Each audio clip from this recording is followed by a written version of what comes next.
All right, welcome back. Thank you so much for being here today. So my name is Serena. I'm one half of Life After Union.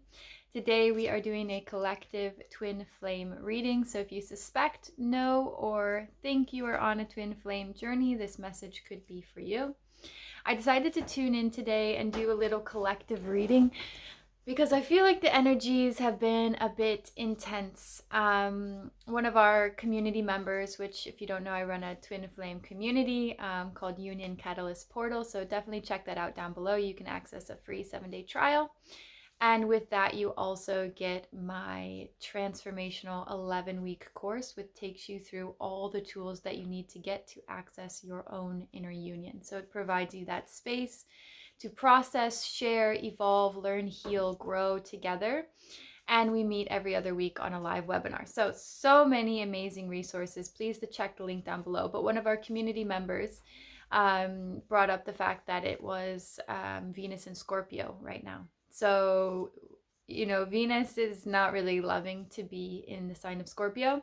And I can feel it. I can feel it in my own relationships. I can feel it in the way I'm seeing King of Hearts on the bottom of the deck. Okay, so divine masculine energy here. And this doesn't necessarily mean you or your twin, if one of you identifies as divine masculine, the other is divine feminine, but more of divine masculine energy as a whole. So think, well, we're just diving right into the reading. I was going to have a little bit more of an intro than that, but we're just going to go straight into it because apparently this is what needs to be said. So divine masculine energy, not just you, not just your twin, but you both have divine masculine energy within you. So this is about that on a general and collective level. So thinking of qualities of protection, of security, qualities of structure, qualities of, I'm just feeling a lot around protection, a lot around security, a lot around being a safe container. These are the things that we're looking at right now. So this is what might be coming up for you on your twin flame journey. And the thing here is to look at these divine masculine qualities. So even writing down what you perceive as divine masculine qualities and writing down where you do or do not embody those and where your twin does and does not embody those and where some of that work needs to be done. So, okay, now that we're already diving into the reading, I'm going to still continue to do what I normally do in the beginning, which is Spirit, please help us with this reading. Twin Flame Collective. We want messages for our highest good. We want messages that are going to bring us into a space of harmony and understanding within ourselves. So please bring us this message, whatever it is that we need to hear today, what twin flames are moving through in this energetic time right now. Okay, so let's pick a card. Okay. I usually like to start off with 3. So we already have our King of Hearts on the bottom of the deck.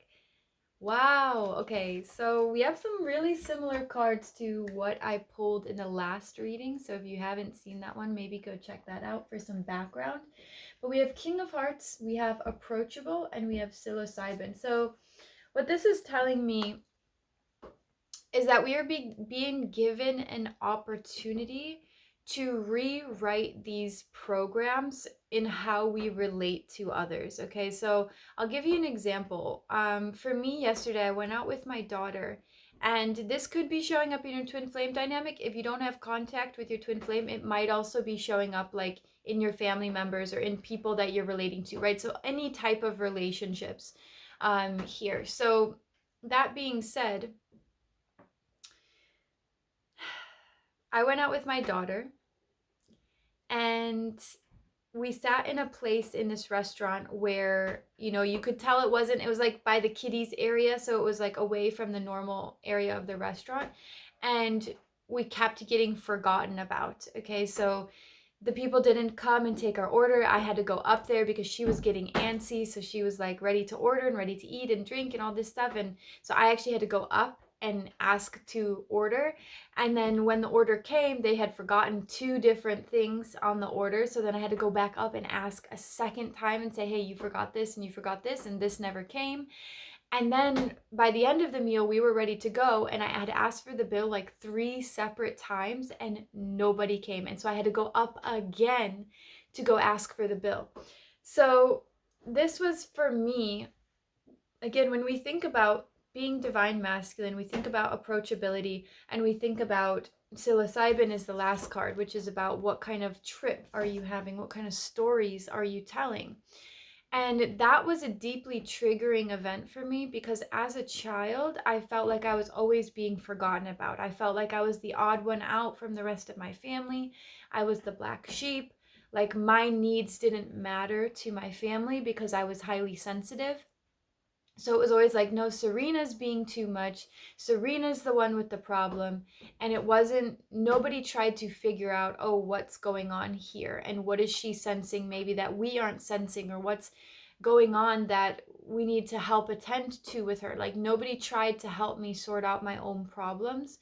They were all meant to be on me. And so when this happened, when this event happened with my daughter, I was feeling that same way. I was feeling like, what the heck? Like so much anger and like resentment was coming up for me. And then when it came time to like go pay for the bill, I was like, hey, I think you should comp my coffee because it never came. And then their response to that was like, it's part of a special, so you don't really pay for the coffee anyways. And I was like, but I still paid for something that didn't come. And by the end, I was just so frustrated. I was like, forget it. I'm just going to leave anyways. I don't have time to wait for you to make another coffee because that was their offer. Oh, we can make it right now. But my daughter was antsy and she wanted to go. We had other errands to do. We had already waited for a long time. And I was like also remembering times as a child when my dad would get really angry at restaurants and I was always like really embarrassed, right? And I was like, oh, I don't want to be that person.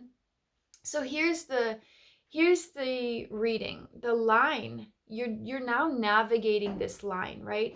The divine masculine quality is how do I stand up, advocate for myself, protect myself, keep myself safe, while also being compassionate of what the other person is going through. And many of us that are on a twin flame journey grew up as empaths, which means we didn't have this boundary as children, right? As children, we didn't really care for our own safety. We just were attuning to others. And so a lot of times that meant we were the ones that got hurt. And now that we are embodying these divine masculine qualities from within, we're learning how to keep ourselves safe, how to ground ourselves, how to advocate for ourselves, how to stand up for ourselves when something goes wrong.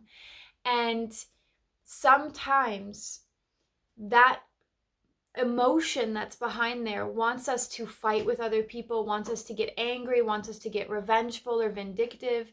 And if this is coming up between you and your twin and you're not feeling seen or heard, or you're not feeling valued, you might have all of these things coming up, right? Like wanting to hurt them. Again, this Scorpio energy is very like sometimes vindictive, and it's very like, oh, well, I'll get you back in another way, right?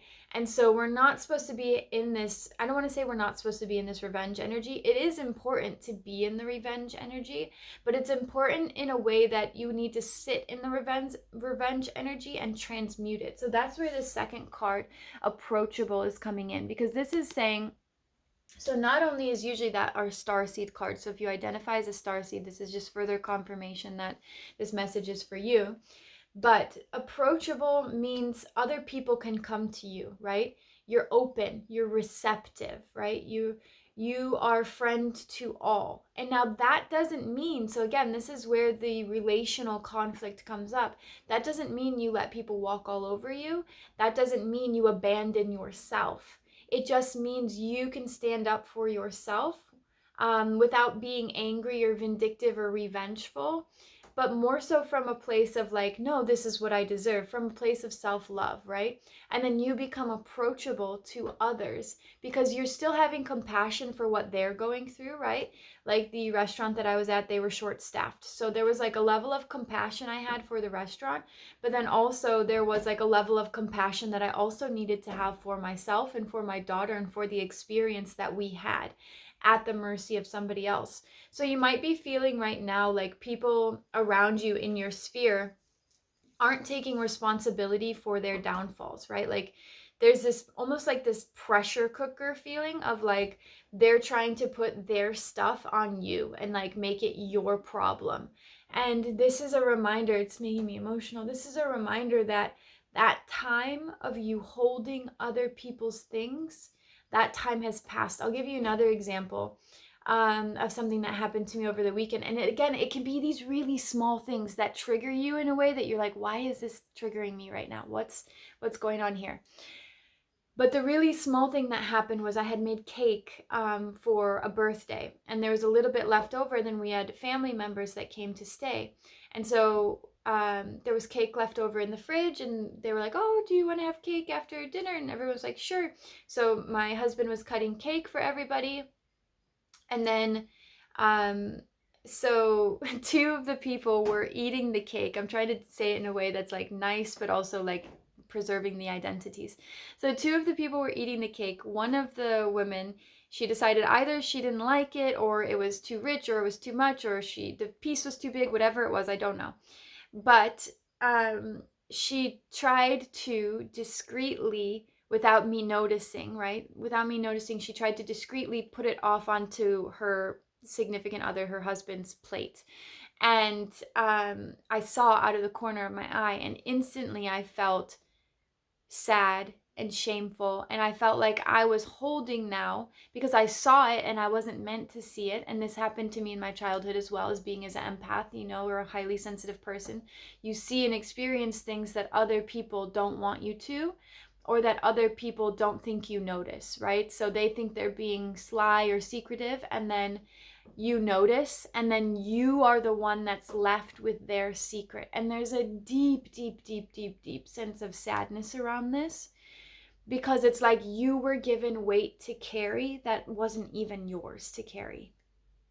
And so there is this deep sense of sadness and this deep sense of like resentment towards other people, because now you're left with this burden that was never yours to begin with, shouldn't be yours, and now you feel like somebody hurt you and is now asking you to keep their secret. And there's something really, really painful about that, especially if you experience that empathically or highly sensitively as a child.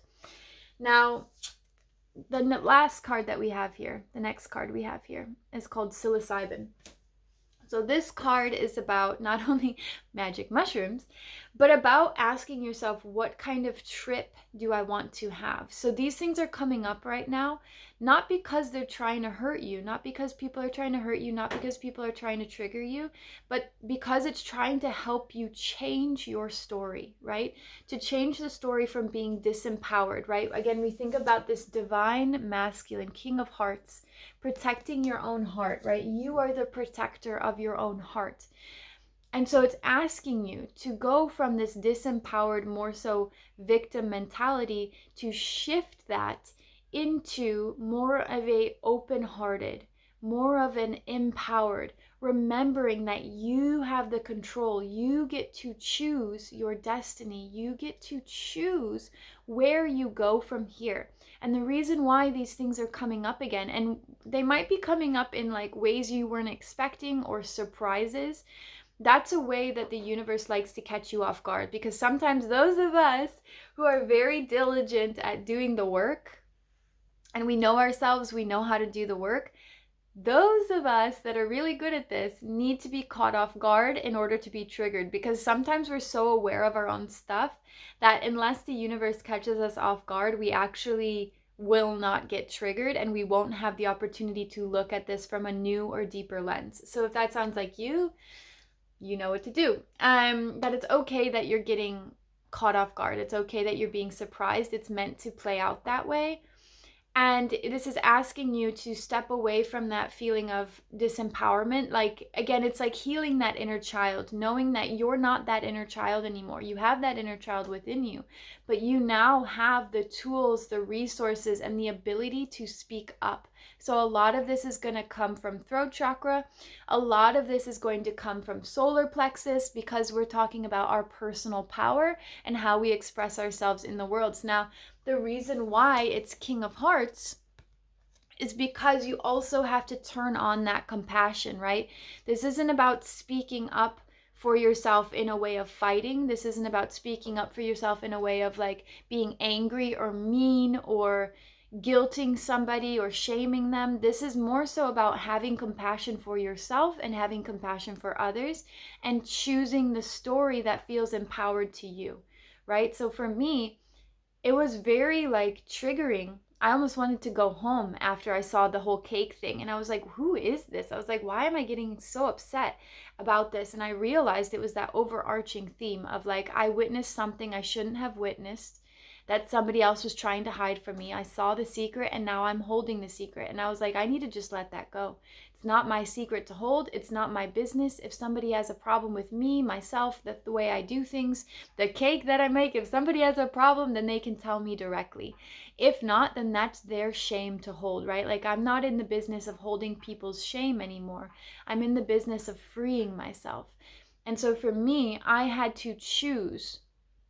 I had to make a choice around what story I want to tell, right? Do I want to be this disempowered victim that is now holding the weight of other people's things? Or do I want to choose to release that, to let it go, to allow them to hold what is theirs, right? This is part of letting go of codependent patterns as well, releasing codependent patterns. So if you are resonating with this message, you are also in the process of releasing these codependent patterns. And with that comes saying, that's not mine, that's yours. And here is my boundary.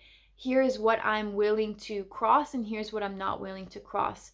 And we aren't going to be able to save everybody anymore. This even came up for me in my twin flame relationship with finances. We were talking about finances and all these things, and I had to create a very clear boundary around, no, this is mine, and I can't save you. Okay, if you are struggling, I hear you. I can put in what I can put in, but I'm not going to put myself at a detriment to save you, right? And that's the big energy right now of breaking away from these codependent patterns. It's like, okay, where do they show up and where am I responsible for showing up? And what is yours and what is mine? And how do I create a boundary around that that feels empowering to me, right? And still have compassion for that might trigger them, that might hurt them, that might make them feel bad about themselves. And that's okay, but that's theirs to hold and work through. It's not ours to hold for them to work through it. So wow, big stuff shifting. Let me know what's been coming up for you in your twin flame dynamic. If this message resonated, please interact with it. Comment down below, like it, subscribe, or save it for later so you can check back throughout November to see what else is coming up with Venus and Scorpio. And if this is what you're moving through right now, I know it's hard, it's big, it can be scary, and I'm just sending you so much love. Please let me know if I can support you. And if you are looking for more support, check the Union Catalyst portal down below and you can get your 7-day free trial. Big love. See you in the next video. Bye.